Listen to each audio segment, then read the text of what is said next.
What happens when people become so focused on their own lives that they forget God's priorities?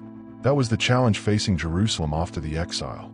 The people had returned home. They rebuilt their houses, restarted their businesses, and tried to rebuild their lives. But one thing remained unfinished: God's temple. For years, the project sat abandoned. Then God sent a prophet named Haggai. His message was simple: put God first. And that message changed a nation. 1. What happens when people prioritize everything except God? That's the question Haggai asked. After returning from exile, the people of Judah rebuilt their homes. But God's temple remained in ruins. Year after year, nothing changed. Then God sent the prophet Haggai. His message was direct: consider your ways. The people had focused on themselves while neglecting God's house. Haggai challenged them to put God first. And amazingly, they listened.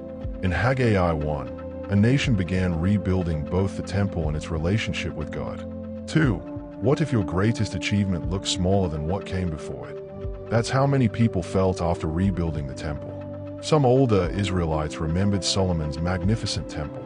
Compared to that, the new temple seemed disappointing. The people became discouraged. Then Haggai delivered God's message: be strong, for I am with you. God promised that the future glory of this temple would be greater than the former one. The building looked smaller, but God's plans were bigger. In Haggai 2, Haggai reminded the people that God's presence matters more than appearances. 3. Can a good action make up for a disobedient life? Haggai asked the people a surprising question. The temple was being rebuilt, but God wanted them to understand something deeper. A holy object doesn't automatically make everything around it holy. The real issue wasn't the building. It was the people's hearts. God called them to obedience, not just activity. Then he gave a promise. From that day forward, he would bless them. In Haggai 2, Haggai reminded God's people that true worship starts with a transformed heart. 4. What if God personally chose you for a special purpose?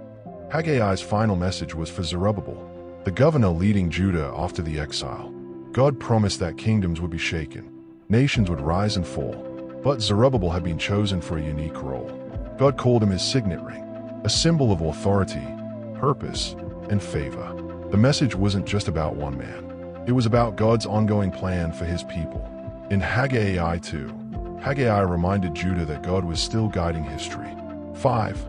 Can one person change the direction of an entire nation? Haggai did. For years, work on God's temple had stopped. The people were discouraged. Progress seemed impossible. Then Haggai delivered God's message. The people listened. The leaders responded.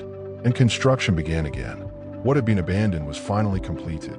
The temple stood once more in Jerusalem. In Ezra 6, Haggai's obedience helped inspire a nation to finish what God had called them to do. Haggai served for only a short time, yet his impact was enormous. He challenged a discouraged people, restarted a forgotten mission, encouraged weary builders, and helped complete the temple of God. His story reminds us that revival often begins when people return their focus to God. And when they do, incredible things can happen. Like, subscribe, and follow for more Bible stories and biblical history.